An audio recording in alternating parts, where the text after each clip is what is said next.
ദൈവത്തിൻ്റെ അതിപരിശുദ്ധമായ നാമം വാഴ്ത്തപ്പെടുമാറാകട്ടെ. ദൈവജന ശ്രോതാക്കളായ നിങ്ങൾക്കേവർക്കും വേഗം വരുന്നതിനായി യേശു ക്രിസ്തുവിൻ്റെ നിസ്തുല്യമായ നാമത്തിൽ പ്രഭാതവന്ദനം. വാത്സല്യ ദൈവമക്കളെ, ഒരു തരത്തിലല്ലെങ്കിൽ മറ്റൊരു തരത്തിൽ പ്രതിസന്ധികളിലൂടെ കടന്നു പോകുന്ന നമ്മിൽ പലരും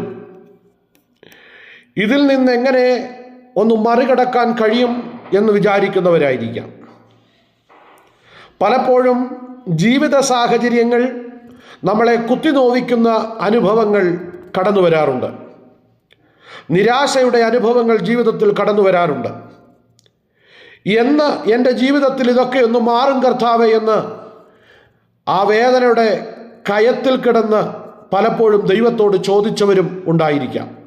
എന്നാൽ ഇന്ന് പകൽക്കാലം അപ്പോസ്തലനായ വിശുദ്ധ പൗലോസ് റോമർക്ക് എഴുതിയ ലേഖനം 8-ാം അധ്യായം 37-ാം വാക്യത്തിൽ പറയുന്ന വചനം ഇങ്ങനെയാണ്: മാമോ, നമ്മെ സ്നേഹിച്ചവൻ മുഖാന്തരം ഇതിലൊക്കെയും പൂർണ്ണജയം പ്രാപിക്കുന്നു. ഒരു ദൈവ പൈതലിൻ്റെ ജീവിതത്തിൽ എല്ലാത്തിനും മുഖാന്തരമായ ഒരുവനുണ്ട്. അത് മറ്റാരുമല്ല, നമ്മുടെ കർത്താവും രക്ഷിതാവുമായ യേശു ക്രിസ്തുവാണ്. പലപ്പോഴും നമ്മുടെ ജീവിത പ്രാരാബ്ധങ്ങളുടെ മധ്യത്തിൽ പരാജയത്തിൻ്റെ വക്കിൽ നാം എത്തി നിൽക്കുമ്പോൾ നമ്മുടെ ഹൃദയത്തിൻ്റെ കണ്ണുകൾ സ്വർഗത്തിലേക്ക് ഉയർത്തി, അപ്പാ എന്നോട് ക്ഷമിക്കണമേ, എന്നെ ഒന്ന് സഹായിക്കണമേ എന്ന് പ്രാർത്ഥിച്ചു പറഞ്ഞ അവസരങ്ങളിൽ ദൈവകരം നമ്മൾ പ്രതീക്ഷിക്കാത്ത നിലയിൽ നമുക്ക് വേണ്ടി പ്രവർത്തിച്ചത് നമ്മൾ മറക്കരുത്. അപ്പോൾ നമുക്ക് വേണ്ടി ജയം നൽകുന്ന ഒരു ദൈവം ഇന്നും ജീവിക്കുന്നു എന്ന സത്യം ഈ പ്രഭാതത്തിൽ ഞാൻ നിങ്ങളോട് വിളിച്ചു പറയുമ്പോൾ, നിങ്ങളുടെ ജീവിതത്തിലെ പ്രതിസന്ധി ഏതു തന്നെ ആയിരുന്നാലും അതിൻ്റെ എല്ലാം മേളിൽ ജയമെടുക്കുവാൻ കഴിയുന്നവനാണ് കർത്താവായ യേശു ക്രിസ്തു എന്ന് തിരിച്ചറിയണം.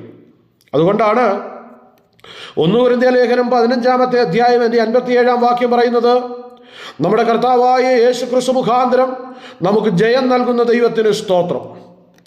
നമ്മുടെ കഴിവുകളേക്കാൾ ഉപരിയായി, നമ്മുടെ സാമ്പത്തിക ഭദ്രതയേക്കാൾ ഉപരിയായി നമ്മുടെ കർത്താവായ യേശു ക്രിസ്തു മുഖാന്തരം ദൈവം നമുക്ക് ജയം നൽകുവാനിടയായിത്തീരും. നമുക്ക് എത്ര സാമ്പത്തിക ഭദ്രതയുള്ളവരാണെങ്കിലും ചില സാഹചര്യങ്ങളിൽ നമ്മൾ വല്ലാതെ ഭയപ്പെട്ടു പോകുവാനിടയായിത്തീരും. കർത്താവേ, എങ്ങനെ ഞാൻ ഈ യോർദാൻ കടക്കുമെന്ന ചിന്തയും ആകുലതയും ചിലപ്പോഴെങ്കിലും നമ്മളെ ഭരിക്കുവാനിടയായിത്തീരും. തലമുറകളെ ഓർത്ത് ഭാരപ്പെടുന്ന മാതാക്കളും പിതാക്കളും ഇന്ന് പകൽക്കാലം ഈ പ്രഭാതത്തിൽ ഈ വചനങ്ങളെ കേൾക്കുമ്പോൾ നിങ്ങൾക്ക് ജയം നൽകുന്ന ഒരു ദൈവമുണ്ടെന്ന് തിരിച്ചറിയണം. നിങ്ങളുടെ കുടുംബത്തിൻ്റെ സ്ഥിതി മാറ്റുവാൻ, നിങ്ങളുടെ കുഞ്ഞുങ്ങളുടെ അവസ്ഥയ്ക്ക് മാറ്റം വരുത്തുവാൻ, നിങ്ങളെ അനുഗ്രഹിക്കുവാൻ കഴിയുന്ന ഒരു കർത്താവുണ്ട്. ആ കർത്താവായി യേശു ക്രിസ്തു മുഖാന്തരം നമുക്ക് ജയം നൽകുന്ന ദൈവത്തിന് സ്തോത്രമെന്ന് പറയാൻ നിങ്ങളുടെ അധരങ്ങൾ ചലിക്കട്ടെ. രണ്ടാമതായിട്ട് ഞാൻ നിങ്ങളുമായി പങ്കുവയ്ക്കുന്നത് ഫിലിപ്പിയർ ലേഖനം 4-ാം അധ്യായം 13-ാം വാക്യമാണ്: എന്നെ ശക്തനാക്കുന്നവൻ മുഖാന്തരം ഞാൻ സകലത്തിനും മതിയായവനാകുന്നു. നമ്മെ ശക്തനാക്കുന്ന ഒരു ദൈവമുണ്ട്. ലോകപ്രകാരം നിങ്ങൾ എത്ര ബലഹീനനെന്ന് തോന്നിയാലും, എനിക്ക് വിദ്യാഭ്യാസമില്ല, എനിക്ക് പണമില്ല, എനിക്ക് വേണ്ടി സംസാരിക്കാൻ ഒരാളില്ല, എന്നെ സഹായിക്കാൻ ഒരാളില്ല, മറ്റുള്ളവരെല്ലാം ഞങ്ങളെ നോക്കി കുറ്റം പറയുന്നവരാ, ഞങ്ങളെ സഹായിക്കാൻ ആരുമില്ല എന്നോർത്ത് ഭാരപ്പെടുന്ന വ്യക്തിയാണോ താങ്കൾ? എന്നാൽ ഇന്ന് പ്രഭാതത്തിൽ നിങ്ങളെ ശക്തനാക്കുന്നവൻ ഒരു ദൈവമുണ്ട്. ആ കർത്താവായ യേശു ക്രിസ്തു മുഖാന്തരം നീ സകലത്തിനും മതിയായവനായി മാറുന്ന ഒരു ദിവസം നിങ്ങളുടെ ജീവിതത്തിലുണ്ട് എന്ന് ഇന്ന് പകൽക്കാലം നിങ്ങളെ ബലപ്പെടുത്തുവാൻ ഞാൻ നിങ്ങളോട് വിളിച്ചു പറയുകയാണ്. ഇന്ന് പ്രഭാതത്തിൽ വാത്സല്യ ദൈവമക്കളെ, നിങ്ങളുടെ കഴിവില്ലായ്മകളെ കഴിവുള്ളതാക്കി മാറ്റുവാൻ കഴിവുള്ളവനാണ് യേശു കർത്താവ്. നിങ്ങളുടെ ബലഹീനതയിൽ തികഞ്ഞു വരുന്നത് ശക്തി പകരാൻ ആ യേശുവിന് കഴിയും.